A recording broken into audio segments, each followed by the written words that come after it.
Fala galera, sejam muito bem-vindos a mais um episódio do novo quadro aqui no canal do Thiago, Casos de Carteira.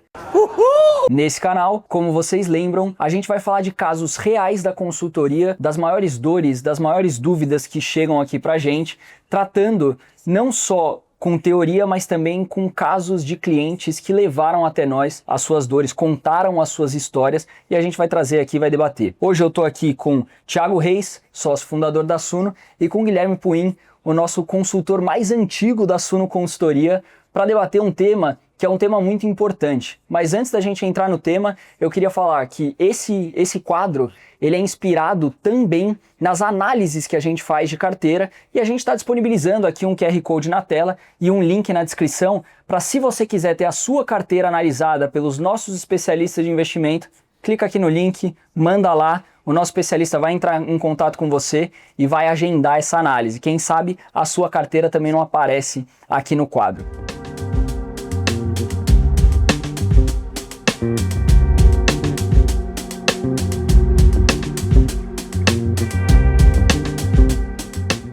Hoje a gente vai falar de um tema que acontece muito, que é a frustração que vem da estagnação. Quando você consegue dar aquele passo inicial, mas se sente naquele platô. Chega num momento que você não vê mais progresso, seja na sua rentabilidade, seja em se aproximar dos seus objetivos de investimento. Então, antes da gente entrar de fato no caso, eu quero a opinião de vocês dois. Thiagão, por que você acha que as pessoas sentem ou chegam nesse platô que estagna ali a rentabilidade? Bom, precisa entender o que é estagnação, né? Muitas vezes, estagnação significa você estar com o patrimônio que não valoriza. Em alguns outros casos, estagnação não estou tendo uma rentabilidade acima do benchmark. No objetivo, né, da pessoa, às vezes. Então tem que entender se essa estagnação ela é relativa ou absoluta, né? Então, se o patrimônio da pessoa está andando de lado, precisa entender a razão. E às vezes são razões normais que acontecem. Então, se você tem investimento em ações, não existe a possibilidade de ser sempre para cima. Vai ter alguns momentos em que o patrimônio ele anda de lado, ou às vezes até cai. Então, a estagnação não necessariamente ela é algo negativo, porque às vezes você está investindo numa classe, como renda variável, que você passa um tempo sem nenhuma valorização e de repente valoriza muito, muito rápido. Eu me lembro de uma ação que meu pai falava, segurei ela durante 10 anos e ela valia R$1. Em um ano ela foi de 1 para 10. Ele fez um mau negócio ou não? De ponta a ponta ele ganhou 10 vezes em um ano. Só que foi tudo no último ano. Então ele deveria ter comprado só no último ano. O problema é que não existia a possibilidade de saber esse timing, né? Assim, o mercado de capitais, por mais que existem análises, números, etc., você ainda depende da vontade do outro de comprar mais caro a sua ação. E essa vontade é muito difícil de você saber quando que vai acontecer. De ponta a ponta foi um bom negócio, mas não foi em linha reta. Então, nesses 9 anos de estagnação, será que era uma real estagnação ou estavam somente sendo criadas sementes de um futuro mais próspero?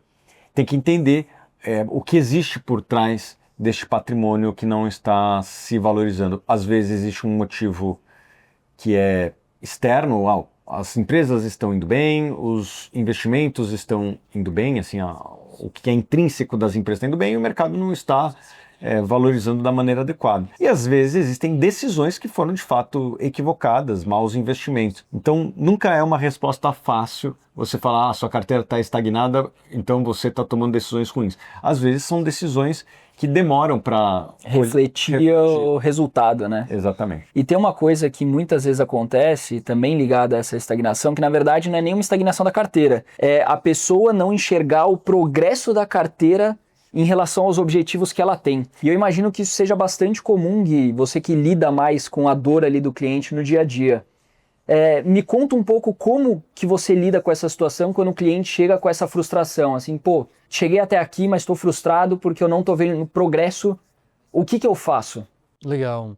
Bom, acho que muitos clientes eles chegam com essa frustração e muitas das vezes na verdade uma falta de parâmetro, né? Ele não tem a informação suficiente para comparar se de fato o patrimônio dele está estagnado ou está andando. Então várias vezes clientes meus já chegaram para mim e falou, a rentabilidade da carteira está ruim. E aí quando eu ia comparar a rentabilidade da carteira dele com índices compatíveis, estava simplesmente superando o índice, estava tendo uma rentabilidade acima, né, dos benchmarks de forma geral.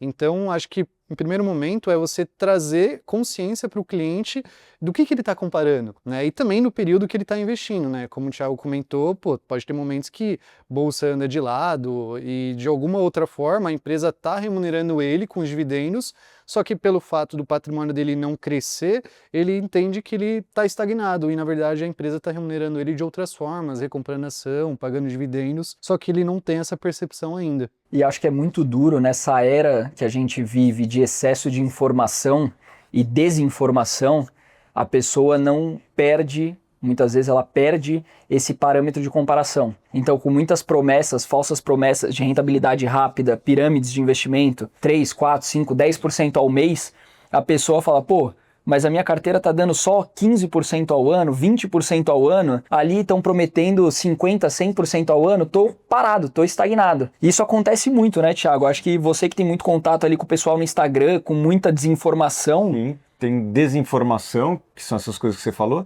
e existem, de fato, investimentos que se valorizam bastante, às vezes dentro da sua própria carteira, mas você não tinha uma exposição muito grande. E o investidor que está nos acompanhando do outro lado tem que entender que a frustração com os investimentos é algo constante. Por quê? Porque vai ter sempre um investimento da sua carteira ou fora da sua carteira que vai se valorizar mais do que a média da sua carteira.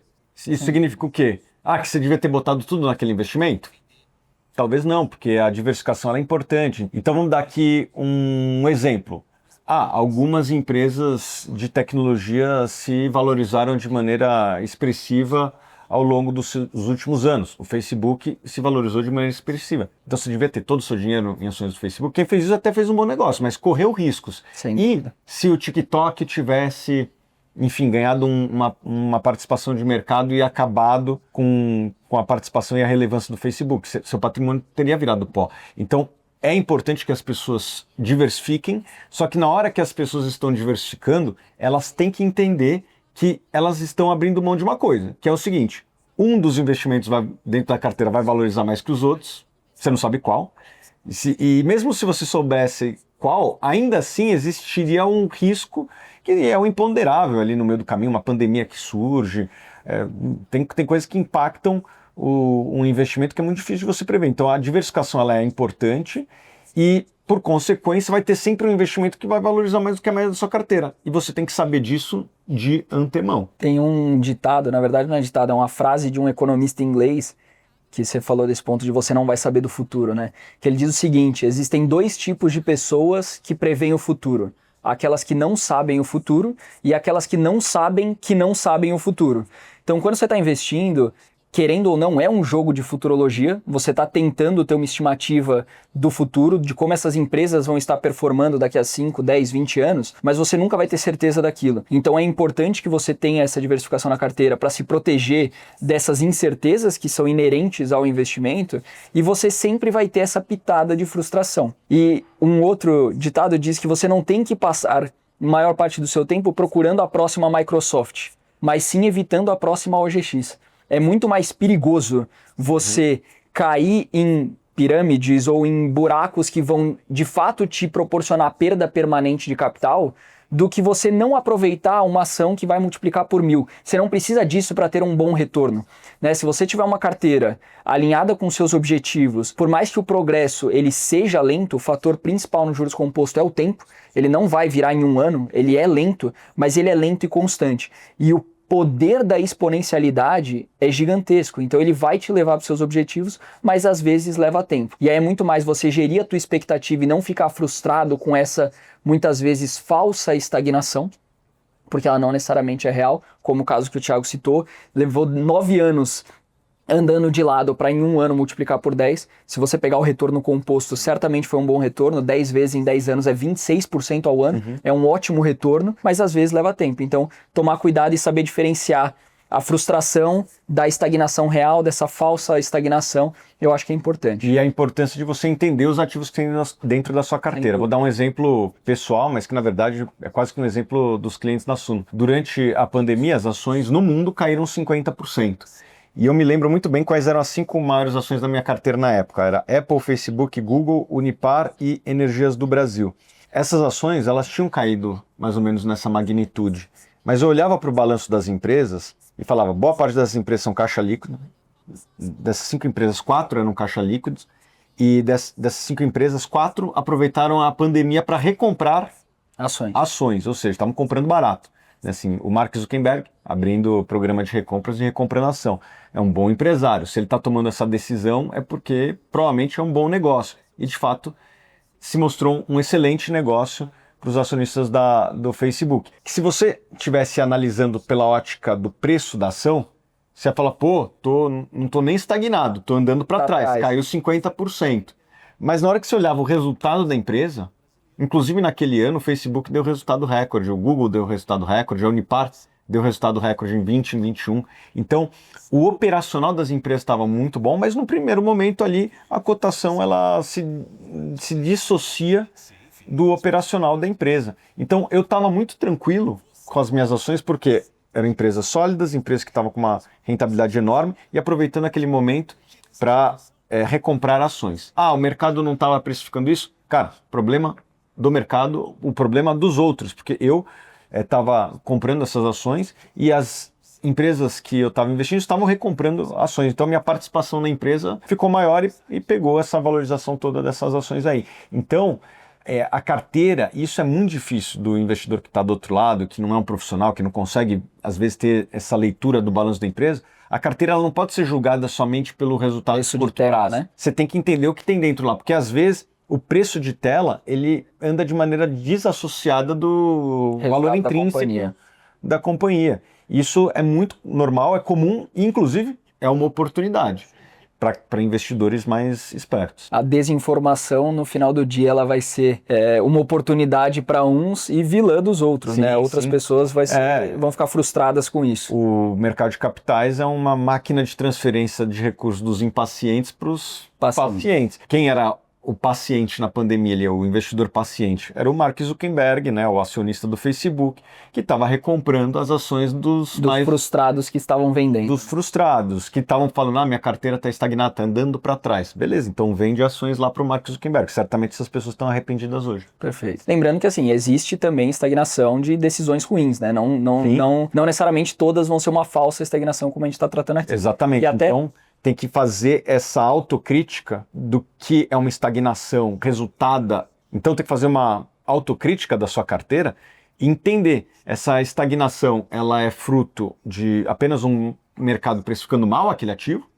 ou de fato tem um problema? Porque pode ter um problema. Sim. E às vezes é muito difícil o investidor fazer essa leitura sozinho, ainda mais sobre o efeito psicológico do patrimônio não estar avançando, né? E das notícias e desse buzz no mercado. Então, para sair da teoria e para a prática, Gui, vou pedir para você ler o caso que chegou para a gente aí sobre esse assunto e aí a gente comenta. Maravilha, vamos lá. Olá, pessoal. Quero agradecer o espaço e dizer que tem sido incrível ver essas histórias sendo contadas aqui. Durante muito tempo, achei que nunca conseguiria guardar dinheiro. Então, nem imaginava que um dia eu estaria escrevendo para um programa sobre investimentos. Sou nascido e criado na Zona Leste de São Paulo. Meus pais sempre trabalharam duro, mas a vida nunca foi fácil. Cresci ouvindo que dinheiro era para sobreviver, não para guardar. E por muitos anos foi exatamente isso que fiz, sobrevivi. A grande virada aconteceu quando passei em um ótimo concurso público, né? Foi um divisor de águas, consegui estabilidade, um salário acima da média e pela primeira vez comecei a ver sobrar dinheiro no final do mês.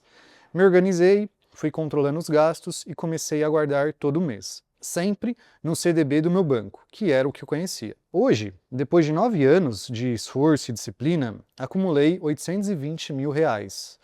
Tudo isso em CDBs de liquidez diária com rendimento básico. Olhando assim, parece uma conquista, e de fato é. Mas, ultimamente, tenho sentido um certo arrependimento. Comecei a estudar mais sobre investimentos e percebi que, se estivesse tomando decisões melhores lá atrás, talvez já tivesse ultrapassado a marca do 1 milhão. Fico com a sensação de que fui bem no hábito de poupar, mas mal na forma de investir. Minha carteira é quase 100% em CDB, todos do mesmo banco.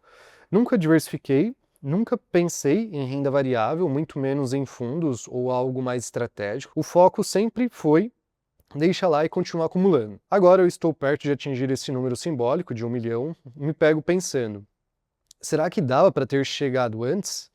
E mais, importante, o que eu faço a partir daqui para não continuar perdendo tempo? Maravilha. Acho que aqui, então, primeiro, tenho muita similaridade com você, sou nascido e criado na Zona Leste também, Itaquera, então consigo sentir o esforço que você teve para conseguir acumular seu patrimônio, de fato. E, cara, acho que aqui tem um erro básico que eu consigo identificar, que é, de fato, a falta de informação que a gente comentou, né? Primeiro que, na minha opinião, você não fez nada de errado, né, mas simplesmente pelo ter deixado o dinheiro no mesmo CDB do mesmo banco, por si só isso já é um risco, né? A gente tem o FGC, né, que ele cobre até um valor limite dentro do mesmo banco, né? Isso é um erro, né, de diversificação, mas super simbólico e dá para passar para frente. Então, acho que pensando aqui nas possíveis melhorias que você poderia fazer olhando agora para sua carteira cara, o investidor ele toma a decisão baseado nas informações que ele tem disponível. Eram as informações que você tinha disponível naquele momento, então não fica pensando em como seria se você tivesse feito diferente. Tenho certeza que ao longo desses 9 anos você teve uma rentabilidade muito maior do que investidores profissionais, sem dúvidas nenhuma por ter deixado seu dinheiro em renda fixa. E agora o segundo passo você tem duas escolhas. Primeiro, ou você estuda muito, começa a entender sobre renda variável, começa a estudar sobre ações, sobre fundos imobiliários, sobre diversificar seu patrimônio para o exterior, para diminuir o risco Brasil da carteira. Isso leva tempo, né? E o ponto olhando o acúmulo do seu patrimônio durante esses 9 anos, o tempo ele é o fator mais importante de todos. Quando você olha na fórmula dos juros compostos, o tempo ele está na exponente. Então ele é de fato o seu recurso mais valioso.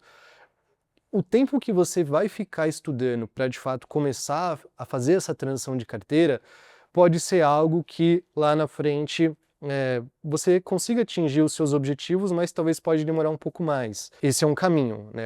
Sentar na cadeira e estudar e por si só você conseguir remanejar os seus investimentos. E um outro caminho, obviamente, sem fazer jabá nenhum, é de fato ter um especialista do seu lado que, via de regra, já tem muito tempo estudando aquilo, já tem um know-how grande, uma experiência de mercado, que ele conseguiria, junto com você, ir fazendo essa transição de uma forma mais gradual, mais rápida, né? E com isso você conseguir atingir os seus objetivos até mesmo antes do que você imaginava, né? Então, e simplesmente excluir esse mindset que você teve até agora de sobreviver, né? E sim mudar para um mindset de criador de patrimônio mesmo, criador de riqueza, que é de fato você tomando um pouco mais de risco, mais calculado, né? Você tem muito potencial e muito tempo para conseguir chegar onde você almeja. Eu sempre costumo falar que o investimento está ligado ao objetivo, né? Não existe uma fórmula mágica e uma carteira mágica para qualquer pessoa investir e, putz, para todo mundo é igual. E o que eu entendo aqui é que você deixa muito claro que o teu objetivo naquele momento era poupar.